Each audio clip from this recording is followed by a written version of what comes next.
right, welcome into Rock Hard Music. I am your host, Rob. As usual, it's been a minute since I've had some good comments and content to bring to you. Today, I noticed a certain, Jesus, my hat's all fucked up. All right, an interview from Guitar World. Published August 8th of this year, 2024, with Bruce Kulick. The headline is, I was never fired from KISS. I was left behind for a wildly successful commercial venture. You don't have to be an accountant to understand Paul and Gene. Bruce Kulick shares war stories from KISS no makeup era and the reunion that killed it. Amen.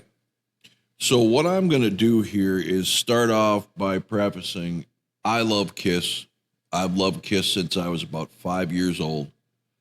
My favorite band of all time. I love every single genre. I love what every single member brought to this band. I obviously have favorite genre being more 80s because that's more the sound that appeals to me in my adult life. But I love it all. Am I critical of every member? Absolutely. I'm not a cookie, cutting podcast that, thinks these guys can do no wrong. I'm not a Kool-Aid drinker for any one member or camp or genre or lineup or whatever the hell people seem to be divided over. With that, I'm going to go ahead and read you this interview. I've read parts of it already, and I find it extremely interesting. And I'm not going to do, because every time he does a quote, then this publication will, do their little take on it. I'm going to skip that. And for every quote he has or every paragraph, I'm going to, address what I take away from this. So let's see where we end up. Okay.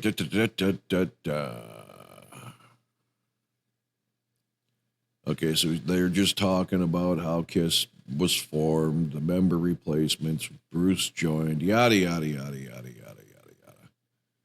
Where do we get to Bruce talking? Okay.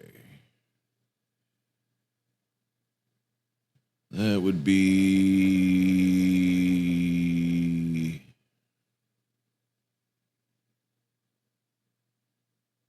I should have found a better starting spot.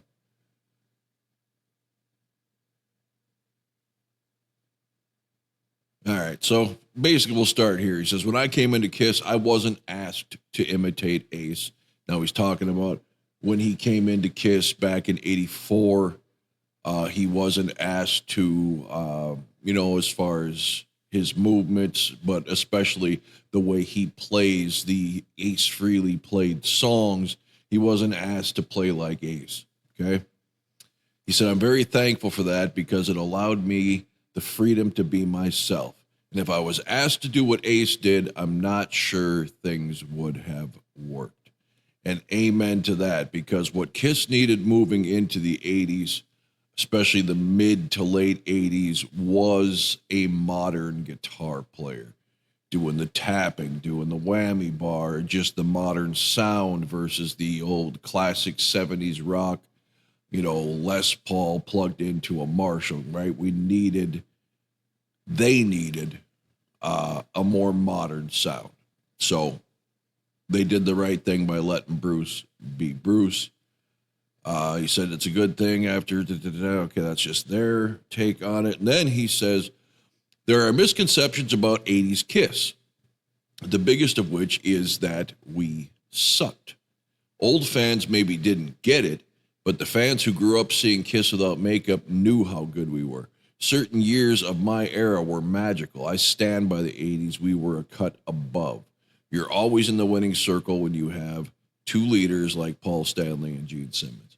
And they absolutely were a cut above.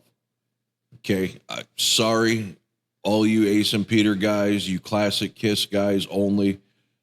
If you don't understand that Bruce Kulick, Vinnie Vincent, Mark St. John, Eric Carr, Eric Singer, if you don't realize that these drummers and guitar players were light years ahead of Ace and Peter, then I don't know what to tell you. All right. So, as musicians, the 80s Kiss was very much, and I would go more than he's saying, a cut above the 70s lineup. Okay.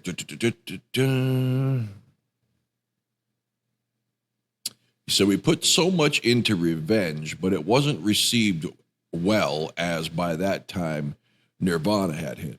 And Revenge was a rock solid album. It was every bit competitive with anything that was out there at the time. So the birth of Nirvana, or I heard an interesting take from Dee Snider the other day, who's usually just a loudmouth that I don't put much, credence in what he has to say. But he brought up something I never really thought of. He said, in addition to that, a major part of killing metal was Tesla with the 5-man acoustical jam, which then springboarded, almost every act to go out and put out an acoustic album, including Kiss. And like he says, what the hell's metal about playing acoustic? So several factors, but the Nirvana birth, the record labels turning their back on their already signed artists. Yeah. So Revenge did not get the respect it was due. I think we all knew that coming in. That was just the way it was going to go. He said, we toured, but the arenas were half empty. Paul and Gene were frustrated. We didn't know the future. I could tell there was hesitation from the top down. Okay. The lack of attention to Carnival of Souls made sense. Paul and Gene were preparing to put together the reunion, which took a lot of legwork. That legwork manifested as a Stanley Simmons, Freely Chris reunion, of course, in 1996-97, which, of course, led to Kulick and Singer being gone.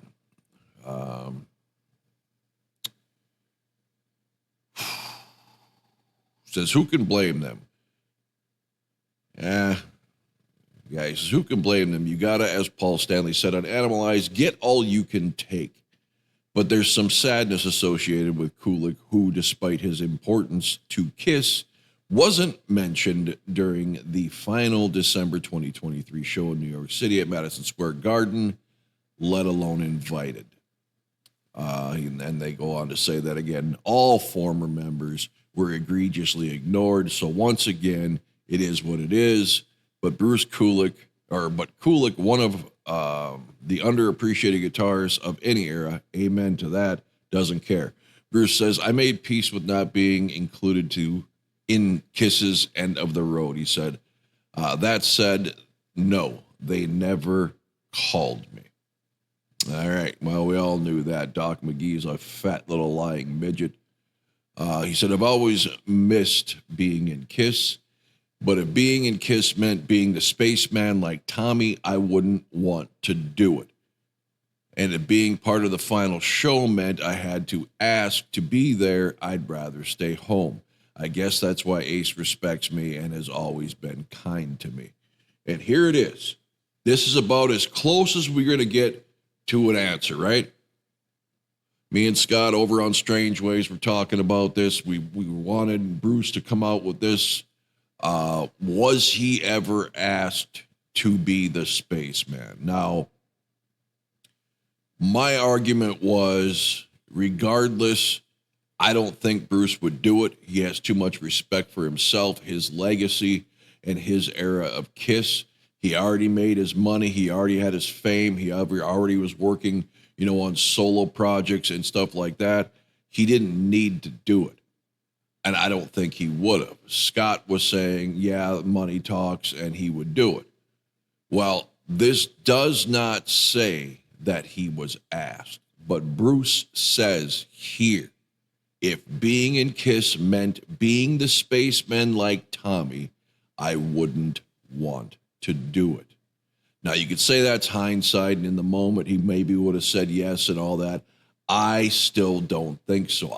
Bruce is not your normal asshole, egomaniac, substance abuse, sex all over the place rock star. Bruce strikes me as a man from every interview I've ever seen, from all footage I've ever watched and read, like a down to earth, straight ahead, proud musician versus, your typical sex, drugs, and rock and roll poser band guy, right? I think he's got too much integrity. I don't think he would. I mean, he says it in here that he was grateful from the jump. He didn't have to even try to replicate Ace's guitar playing in the non-makeup days. I think he's 100% genuine when he says he would not have done it. Some people do have integrity and respect for themselves and are proud of their work and don't want to be known for copying somebody else's stuff, right? Not everybody's Joe Biden. Okay. I was never asked to clone Ace Frehley. I'm very proud of that. I made those songs my own. I'm proud of my era. It was real and not just about money. It came to a screeching halt. The power of the reunion era killed it. It died. It was over. I had to move on. I love how he talks about the reunion era killing it, because that's exactly how I felt.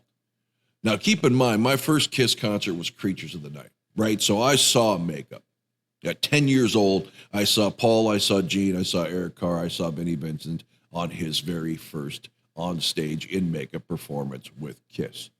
Yes, it wasn't the original four, but I saw them in Makeup. I grew up watching them in Makeup, and as a kid, I loved the look. I feared the band. They looked so evil and scary and cool and everything else.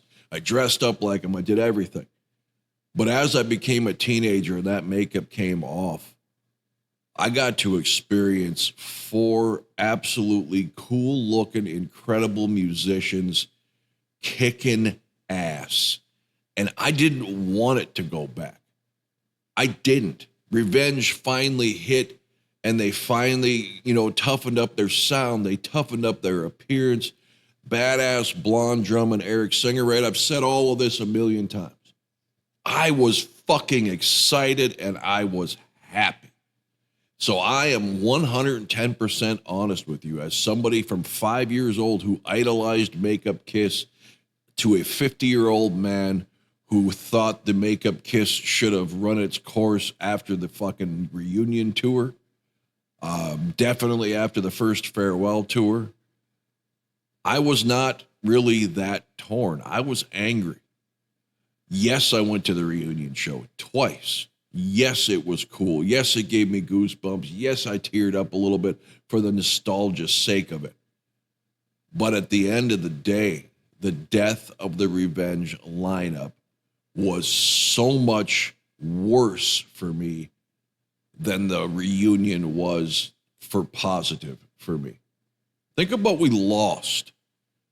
You might not have loved the non-makeup era or even liked it, but we got Lick It Up, Animalize, Asylum, Crazy Nights, Hot in the Shade, Revenge.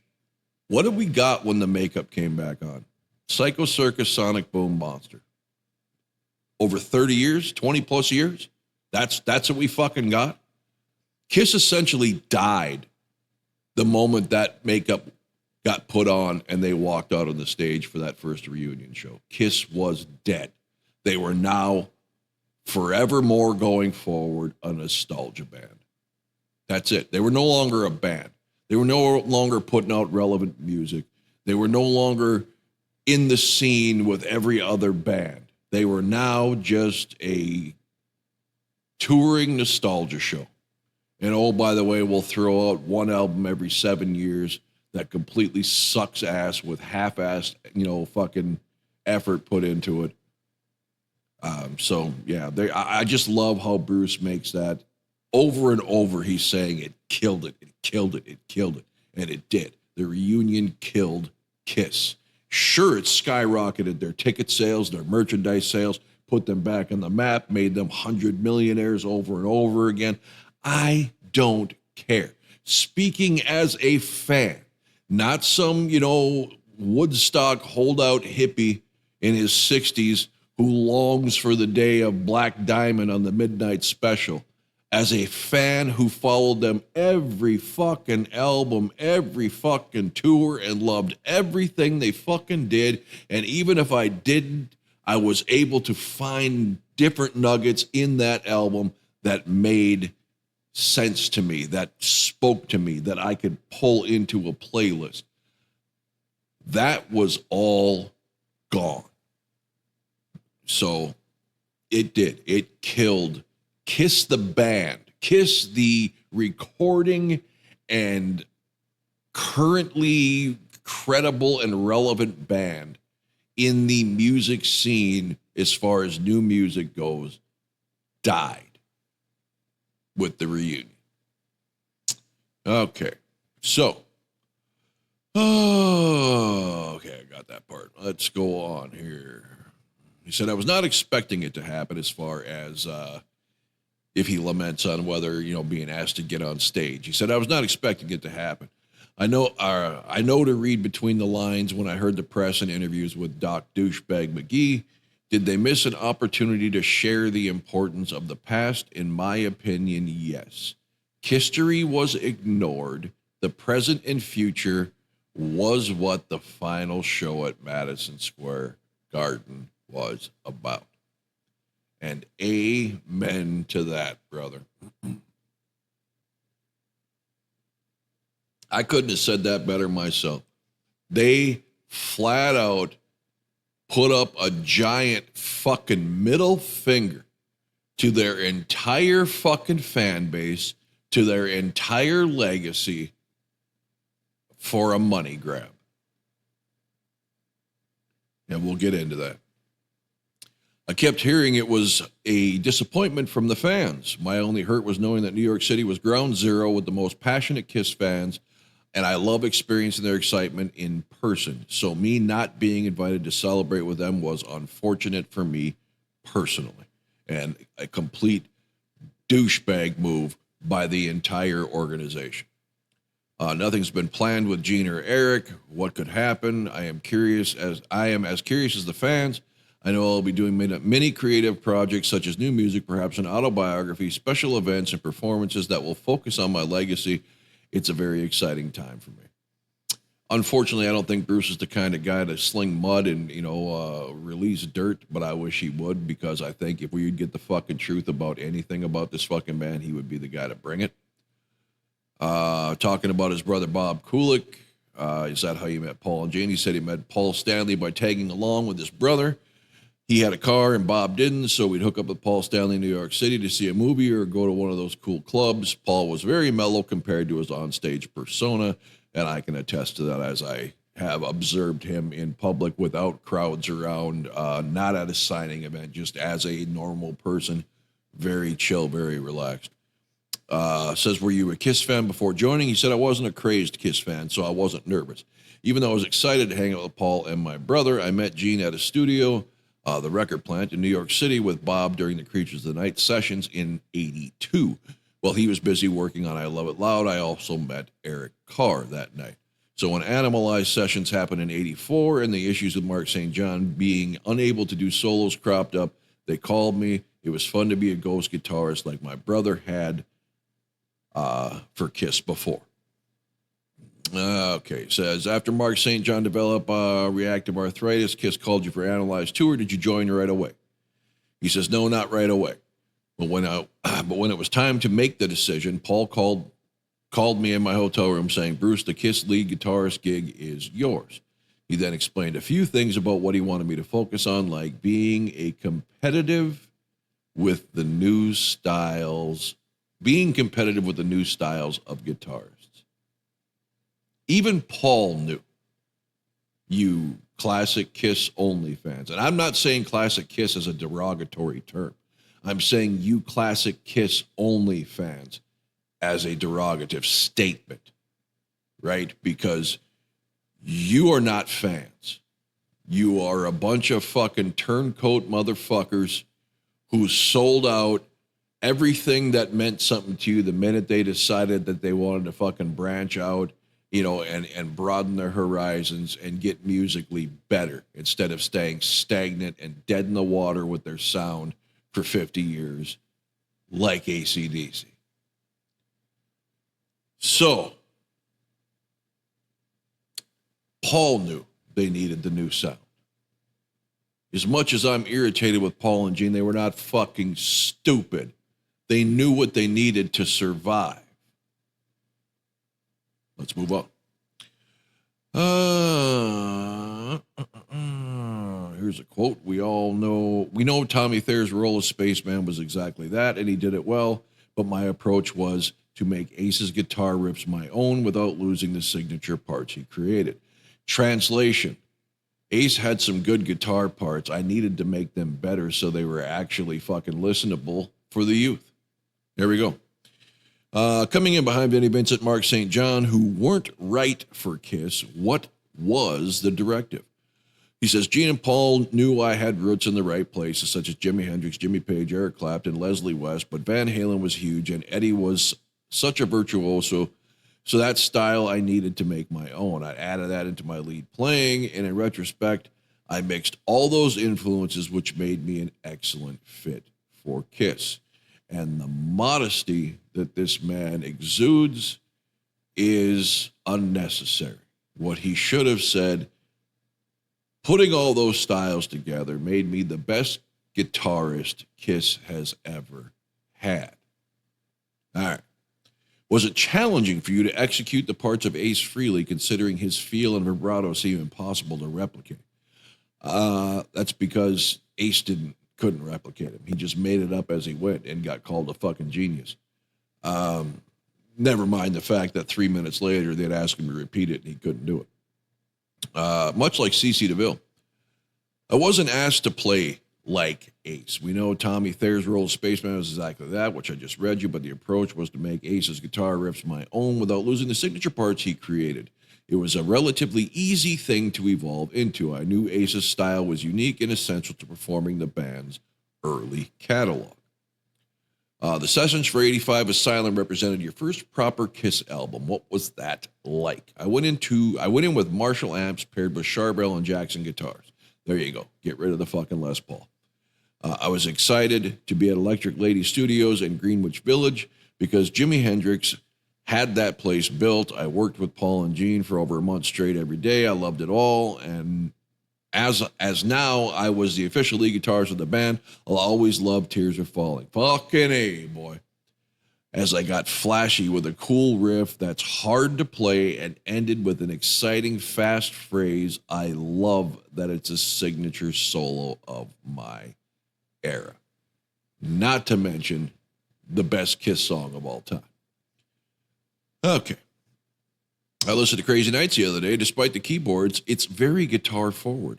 I used an ESP-M1 Banana guitar, quite a bit for Crazy Nights by 87. I often use that guitar and a few other super strats. I know producer Rod Neverson heard and loved the clarity and power of that guitar, and you're right about the guitar sound on that record. We worked hard on the solos, and they are featured up front in the mixes. The Crazy Night tours flopped, though. How did that impact Kiss going into Hot in the Shade? He said it was time to break away from the name brand producer. So in 89, Paul and Gene came up with the songs with some help from Eric Carr, me, and several outside writers. And off we went to a small studio in Hollywood, almost under the 101 freeway, and Gene and Paul produced the album. Hear that? You're going to notice a theme here. Anytime Gene or Paul produces a Kiss product, the production sound on the final release is absolute fucking garbage. Okay. Foregoing a producer didn't change the result, though. He said, well, Hot in the Shade received mixed results and reviews, but it's a great LP, and forever is another signature solo for me. I used fewer Floyd Rose whammy bar guitars and more Gibson Les Paul style guitars. We returned to a bluesy approach for the songs and the playing, which shows. They asked, how would you describe the state of Kiss as the band entered the 90s? He said, that's a good question. The Hot in the Shade tour was fun. It was fucking fantastic. And we had a great stage show, did many classic songs, and featured many amazing supporting bands. This is a pre-grunge. If grunge had come earlier, Hot in the Shade wouldn't have survived. We had a few hits on the Hot in the Shade, namely Hide Your Heart and Forever. but we knew to keep moving forward, to get more traction, we needed to harden things up. What was the game plan? Bringing in Bob Ezrin was a big part of it. I don't know how the discussion about bringing Bob in started, but it was a great move. But you got to remember what happened with Bob during the disaster. That was the music from the Elder, Bite Your Tongue. I love that album, but yeah, it was a disaster as far as Kiss goes. Even though Bob had done Destroyer before, Gene and Paul were overcautious, but even during Destroyer, Bob was supposedly erratic and doing a lot of cocaine, so Gene and Paul were unsure. Yeah. Okay. Did Eric Carr's death in 91 impact the Kiss machine much? Even before Eric got sick, Eric let things bother him. He was unhappy about his role in Kiss. It was complicated.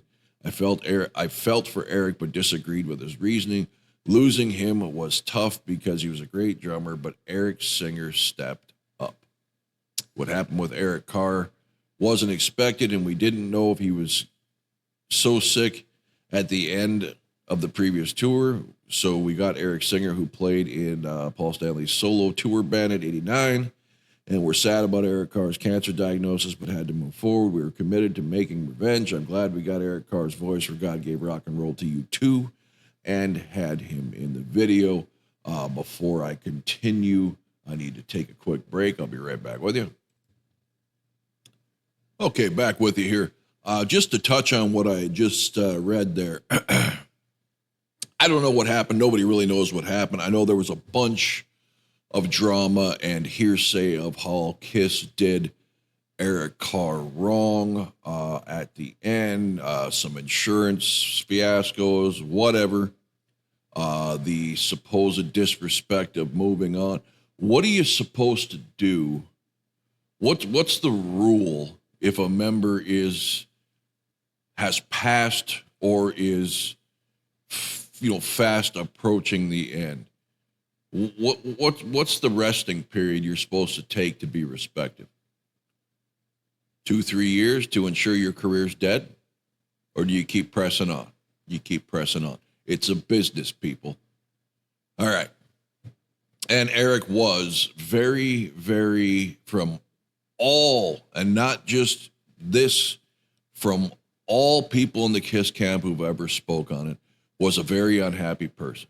He was very insecure about living up to Peter's legacy, and whatever other issues he had going on, but clearly was not happy. So let's stop blaming Kiss for Eric's situation in the band. I mean, bands go through this crap. Members get disgruntled. Maybe they want more singing time. Maybe they want more writing credit. Whatever the case is, it happens, people. All right. Some say God Gave Rock and Roll to You Too is an anthem akin to Rock and Roll Night. Are you out of your fucking mind? All right. He says, I agree. I firmly fucking disagree. It's not an anthem. It's got the words to be an anthem, but an anthem can never be a mid-tempo to ballad song. Just can't. Sorry. You're not gonna unite, a rowdy crowd with this song. You're just not. I agree. We had Bob Ezrin produce it after we cover Argent's old song as a test to see if we could work with him, but we completely reworked it. Argent's version was inappropriate for Kiss. Our version was part of Bill and Ted's Bogus Journey soundtrack, and then we committed to working with Bob for Revenge. What was it like working with Bob Ezrin, who, according to Ace Frehley, can be rough on guitars? And I'm not doubting that, but let's not take anything Ace Frehley says about someone trying to get work out of his lazy ass being some kind of dictator seriously here. Coming from the most lazy fucking musician to ever exist, asking him to simply show up could be seen as a dictator move. So anyway, he said, I remember there were no compromises. We had a vision, but there were some crazy times. Like when I was working on the solo for Domino, I initially had a direction, put some Ebo on it. Ebos are fucking awesome, right? doubled and tripled what I had done, and then left it alone and went to lunch. When I came back, Bob said, I hate it, do it again. Sounds like my kind of guy, though. How'd you hash it out? He said, I didn't love that, but Bob was right. See? All you fuckers who jump on my ass about being critical, especially on my reaction channel, shut up. All right? Tough love, bitch. Some people need to be told the cold, hard truth in order to improve themselves instead of being fucking handheld and babied. Anyway, he had me use an off-the-cuff approach, and it worked. Bob always said, play from your balls, Bruce, which meant play melodically, but make it tough and make it count. It wasn't always about pedals. He meant to play tough physically. Fucking A, right. No different than drums. The harder you hit the fucking drums, the harder you strum that fucking chord, man, it just sounds better. There's passion in it. There's power in it. Whatever. Or, be John 5, wear your ukulele and be technical. Would you also credit Bob for bringing Gene back to the forefront? Let's be real here. Kiss is Paul and Gene's band. They make concessions only to each other. That's how they work. The relationship between Paul and Gene is like a marriage, but bringing in Bob Ezrin made both Paul and Gene happy, which helped. Yeah. He said, how so? So they both respect Ezrin. Whereas when we recorded Crazy Nights, Gene hated Ron Nevison and Paul loved him. Gene was crying during Crazy Nights and Paul was happy, which showed in Gene's songs. And how pathetic is that, right? You don't get your fucking way, so you tank your own fucking songs for your own fucking band and half-ass it. What a fucking loser. But with Revenge, you had a case where we had Bob Ezrin, a.k.a. the Mad Professor, who had both Paul and Gene's respect. And I don't give a fuck if you respect him or not. I don't care if you're a ball player, a football player, baseball player, whatever, an accountant, a delivery driver, whatever the fuck you do for a living. You can hate your boss. You can not respect your boss. Welcome to the real world. You do your fucking job to the best of your fucking abilities because you got pride in yourself.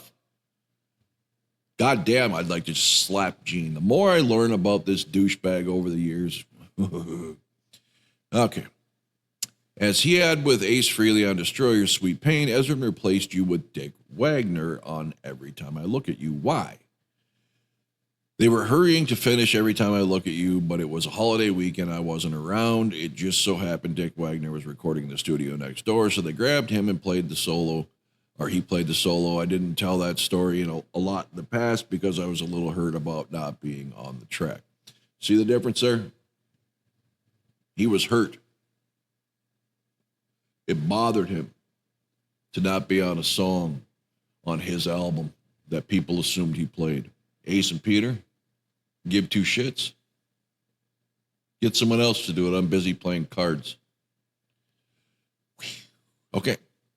They let me take a stab at the solo, but I had to admit what Dick did was perfect. So we left it. If you listen back to Unplugged, though, you can hear that I match what Dick did, but the solo sounds like me. Dick used my ESP Explorer and harnessed what I was doing, making it seamless. That's the only lead I didn't play on the record. While in Kiss, it worked, so I got over it. You killed it on every other track. He said, Revenge was a great showcase for me. The tones and the solos were on point. The guitar choices were interesting and not remotely simple. Kiss often gets labeled as simple, but if you listen, Kiss's songs are anything but. Thank you. Thank you. Can you pick out an example of that? He said, take on Holy, for example. There are a lot of complex parts, but rhythmically, and of course, the whole lead section has a timing where it's not all 4/4. The song was one I was always proud of because of its complexity. But it was weird enough that I called it my Frankenstein timing because there's so much going on underneath. Stop listening, people. to Rolling Stone magazine, to Steven Tyler, to Bob Dylan, to all these bitter, jealous people that didn't do fucking one iota of what Kiss did, and just listen to the fucking music. You want to know if Kiss is talented or not? Pick up a guitar and give it a try. All right? That's it. That's all I'm saying. Okay. Was the prevalence of grunge the reason Kiss overhauled their image for Revenge's promotion? He said it would be easy to boil it down to that, but Revenge was a heavy record, so it made sense to toughen up our image. But I don't know why we felt Revenge should be leather-clad looking thing with a battleship tank-like riveted metal object behind us on the cover. It felt right, I guess. All right. I personally thought they looked awesome in Revenge, but I thought they looked awesome for Hot in the Shade too, so whatever. What led Kiss to going full-on grunge with Carnival of Souls? Said you had these young guys who looked like they could be druggies that didn't seem to care about how they looked. Guys playing very dark, intense music, the type of stuff that doesn't make you smile or want to make out with your girlfriend in the backseat of your car. We decided we had to be a reaction to that. We decided there had to be a reaction to that. Gene loved it. Paul hated it, right? He said Gene was into a lot of that stuff. See? Fucking Gene. I remember him liking the Smashing fucking Pumpkins, and he's always said he wanted to be like Corgan. Why the fuck you want to be like Charlie fucking Brown of the rock scene? I will never know. Smashing Pumpkins sucks severe ass. And even Creep by Radiohead, which is a terrible fucking song by a terrible fucking band. But Paul was not attracted to it. And I don't think he wanted any part of it because, Paul's got taste. Gene embraced the darkness of grunge. I think the demon persona came out. Did you enjoy grunge? I have respect for guys like Kurt Cobain. I do not. He started Nirvana, who, by the way, was a kick-ass band. No. Kurt was not much of a lead guitarist. Do you think?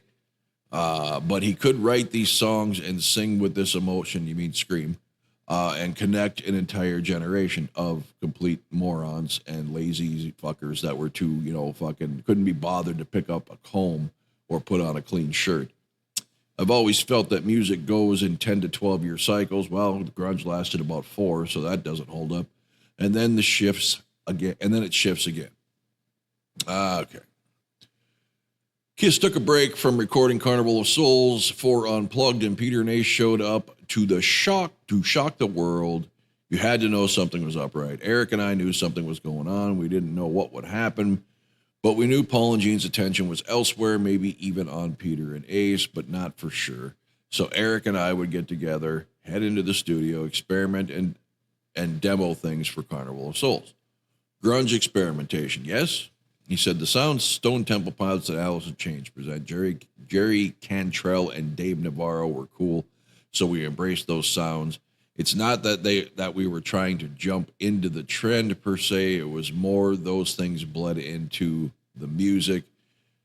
We were writing, playing meaner and more brutally and taking risks. I Walk Alone is your lone Kiss lead vocal, and the final track from Carnival of Souls, that's ironic. He said by the time we got into the studio, Gene and Paul were not committed because they were conversing with Ace and Peter about the reunion, unbeknownst to Eric and me. So we got in the studio, and I've got this primitive vision of I Walk Alone, and Gene was supposed to sing it, but because he wasn't around, I sang it. Huh, Gene wasn't around. Huh, can imagine that. Okay. Gene and Paul were talking to Ace and Peter, but you still didn't see this coming. He said, I knew something was up. A reunion was always in the back of my mind. I hoped it would never happen. Me too. I always knew it would, especially after Unplugged. So, like you said, I Walk Alone was prophetic because it was the beginning of me walking alone. That is so fucking cool. I never, ever fucking thought of it that way. Wow. I poured my soul into Kiss, and it was upsetting to know that while Eric and I were recording Carnival of Souls, Paul and Gene were being fitted for their reunion concerts. What a couple of complete fucking Douchebags. My God, money matters to them more than their fucking family, more than their bandmates, more than their fucking fans. Wow. How did Paul and Gene break the news? Paul and Gene were comfortable with a version of Kiss with Eric and me in it. They couldn't kill it unless they felt the reunion would last. When they told us, they said, we're not letting you go. We aren't sure if it's going to work. We aren't going to put Carnival of Souls out right away. We'll finish it for the label, but we'll tour with Ace and Peter. Do you understand what that translates to? Imagine your girlfriend or boyfriend, serious girlfriend or boyfriend, on the brink of engagement, girlfriend or boyfriend, runs into an ex, and they kind of want to see if they should try again. So they sit you down and they say, hey, look, I'm not breaking up with you, okay? I'm going to go fuck this person for a while. I'm not sure it's going to work out long term, so I want to keep you here, on the hook as a backup plan. Fuck those two motherfuckers. And how did you take it? He said, I knew the day would come, but Eric Singer was devastated. Paul and Gene did the right thing by keeping us on salary for a year, but they had to go. But they had to do that because they could go back if the reunion blew up. But once the success came and Ace and Peter did their jobs for like a year, the writing was on the wall. The guy says, and that's fine, but the lineup with you and Eric Singer seemed like a case of what could have been. I've always looked at it as I was never fired from Kiss. I was left behind for a wildly successful commercial venture. You don't have to be an accountant to understand Paul and Gene. Yeah, that was the whole fucking thing. We're talking about netting $50 million. That's truly obscene. Oh, what Kiss would make with Eric and me was like $5 million, but with Ace and Peter, they're netting $50 million, and that's truly obscene. Okay. At the expense of the chemistry and musical integrity. Thank you. True, Bruce says. All the cracks reopened. If you look at Psycho Circus, that was not a band album. Yeah. It's got Tommy Thayer on guitar, Kevin Valentine on drums, I'm playing some bass, and Ace and Peter are barely there. Sure, the four of them toured in support of it and did the final tour, but the truth is that putting the makeup back on at that time was purely a commercial decision. Commercial being a very nice way of saying money grab. Taking advantage of all you idiots who were so desperate to see your original 70s Kiss back together, putting out a phony fucking album you all duped and fucking bought thinking your two boys were back in the band. And you want to shit on Tommy Thayer, Eric Singer, Bruce Kulick, Vinnie Vincent, Mark St. John? Really? Go fuck yourselves. Do you feel the reunion killed Kiss as a creative entity? What did I just say? I called it. I didn't even read this part. That's tough to say because you've got people who like the music they did after the union. All six of them. But did they turn their back on what was a very creative and solid band? Yes, they did, it says. He says. I've said. They sacrificed talent and creativity for a fucking paycheck. But it was for the popularity and the massive success of a reunion tour, which I can understand. But did they turn their back on that? Absolutely. Our vision of Kiss had a lot of promise. We clicked, we got along, we shone brightly. It's a shame it was killed. Again, I love his repetitive reference to killing Kiss. Without saying it, he's saying killing that version. You know what he means. It essentially killed Kiss. And it did. I understand why it happened. but it took time. Took me time. Are you disappointed Paul and Gene didn't call you when the reunion fell apart? I'm not disappointed they didn't ask me to be in Kiss again. To be in Kiss again, I would have to be the spaceman, right?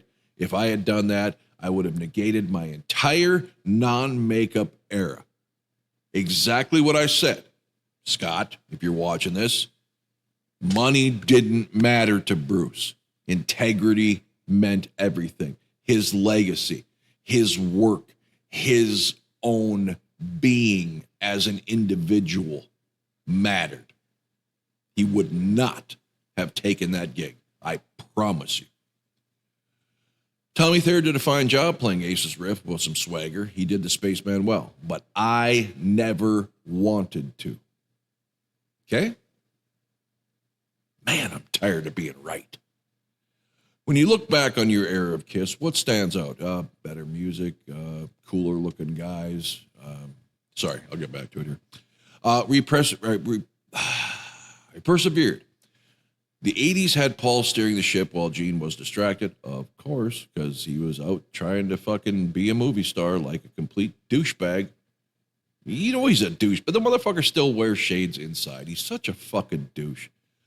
But it wasn't as one-sided as it's made out to be, as they have always completed each other. I learned so much from them about the Kiss way, and then in the 90s, musically speaking, we were as good as any Kiss era. I would say better, as good as the vaunted 70s era. Here we go, Bruce.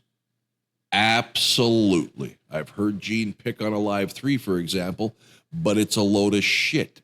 It's like, dude, give me a break. We were killing it then. Here's the truth about the 80s and 90s.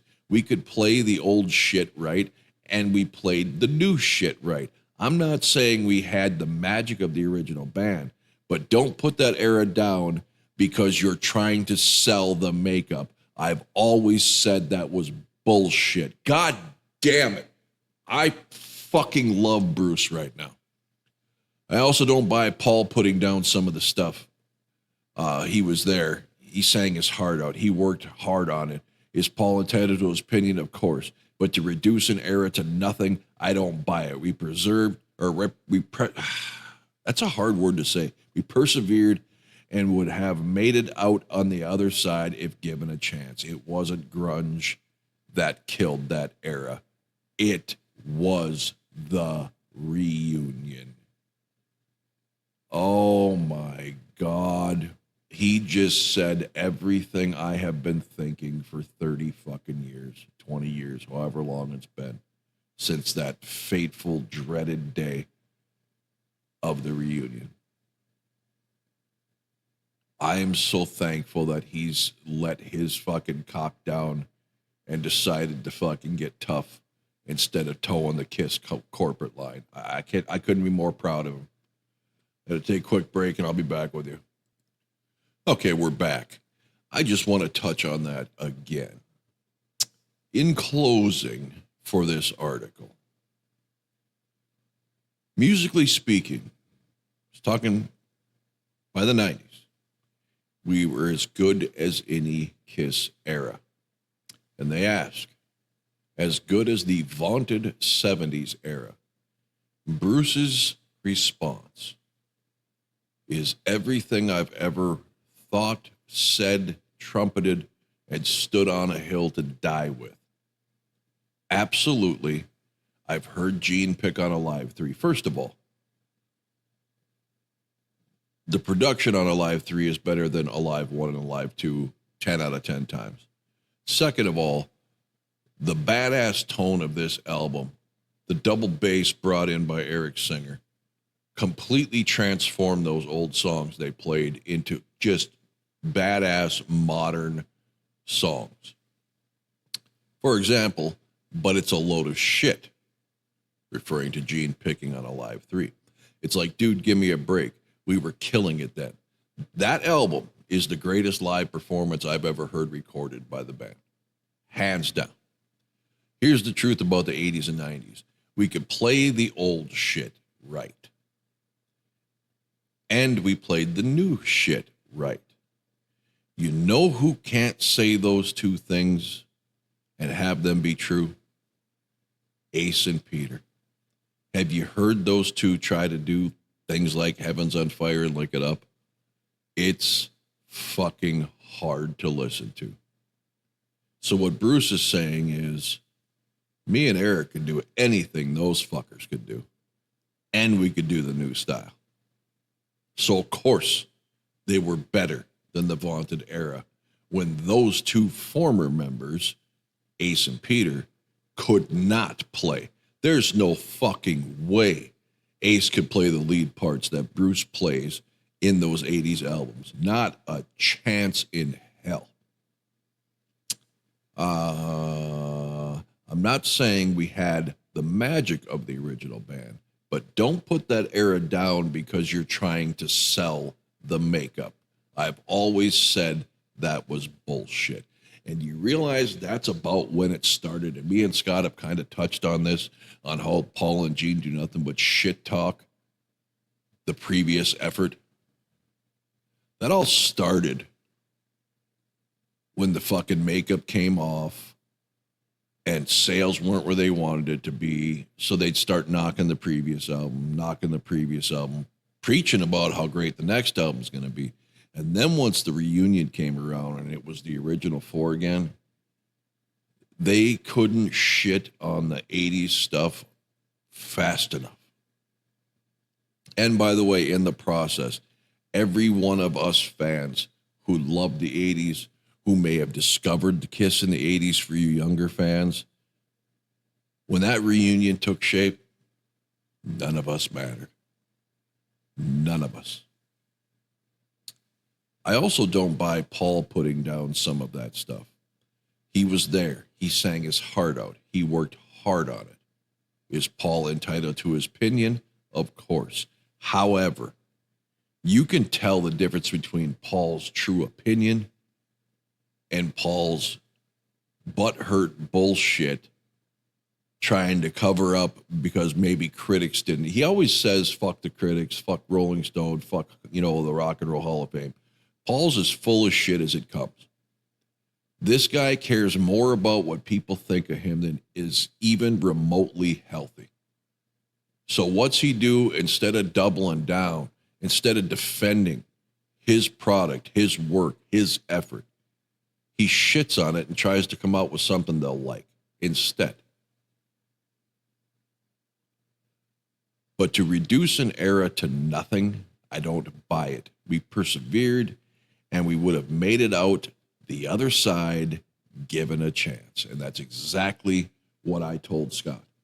If this reunion never fucking happened, he's like, well, the sales were down and this and that, the typical Kiss fans, gripe about, they weren't selling. That doesn't matter. It goes in spurts for every band. Rat had a couple of down albums. Motley Crue had a couple of down albums. In doing my research for an upcoming video that I want to propose to the Scots, both of them, AC/DC had a down decade in the 80s. So what Bruce is saying is, forget about the grunge fad. We would have persevered. And how does he know that? Because that's what Kiss has always done. Until you quit. Until you give up, until you think the only way I can survive is to basically sell my soul to our past and negate everything we built. That's how you lose. That's how you fucking lose. And what did it do for you? You've got 3 albums that did not go gold. That's what you got to show for it. And a shitload of fucking, money from merchandise and ticket sales. Great. I'm happy for you. But your legacy took a big hit. Massive hit. Now you're going out, instead of being remembered for Revenge, you're going out being remembered for Monster. How's that sit with you, Mr. Stanley? Mr. Simmons? It wasn't, this is my favorite fucking line. It wasn't grunge that killed that era. It was the reunion. This is exactly what I told Scott in that video. I don't remember which one it was. This reunion essentially ended Kiss. It didn't end Eric Singer and Bruce Kulick and Revenge Kiss. It ended Kiss, period. For the next 20 plus years, they were a touring nostalgia act, playing the same old tired set list, mailing it in, and collecting checks. That's it. At the end of the day, after being four struggling musicians wanting to create the band that they never saw, at the end of the day, after fighting all the critics, selling gold albums, platinum albums, double platinum albums, selling out arenas all over the world, proving everybody wrong, at the end of the day, they were their own worst enemy. They killed their own band for the sake of a guaranteed payday. And let's face it, which I've also said, and I'm convinced I'm correct, is they didn't have to work. Every fucking concert, staged to the minute. Everything was scripted, just like a movie. Be here at this time, say this at this time. You got 3 seconds before this happens. Same songs, don't have to learn nothing new. Repeat, repeat, repeat, repeat, repeat. Cha-ching, cha-ching, cha-ching, cha-ching. Because we were all stupid enough to go along with it. It's sad. It is sad what this band became, all for the love of money, which was against everything that they started this band for. Of course, everybody does it to get rich and get the girls and all that. I get that. But their sole purpose was to put a show on and be a band that nobody had ever seen before, because they were tired of what bands were selling to the audiences. And at the end of the day, they became what they were trying to stop. They became the cookie cutter performance. Yeah, okay, granted, their performance is way better than everybody else's. But it stopped changing. It stopped growing. They stopped caring. They stopped trying. I love the band. I'll always love the band. It'll always be my favorite band. But I think what we've all learned is there are 4 original members. And not one of those original members actually stayed true to the band. Not even Paul Stanley.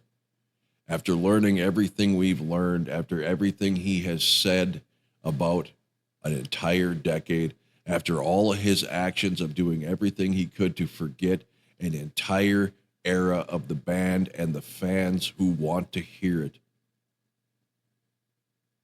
he has not been Kiss since that makeup got put back on. And what I'm left with here is, out of the 4 original members, they were all selfish. They all felt entitled. They all had their own interest at heart, not the band's. And when you look at all the members, Gene, Paul, Ace, Peter, Eric, Vinny, St. John, Kulick, Tommy, Singer. One guy has bled Kiss from day one to the present day. One guy has stayed true to his fans and to his work and to what he did in the band. One. And that's why Bruce Kulick is the king of Kiss. And until next time, thanks for watching.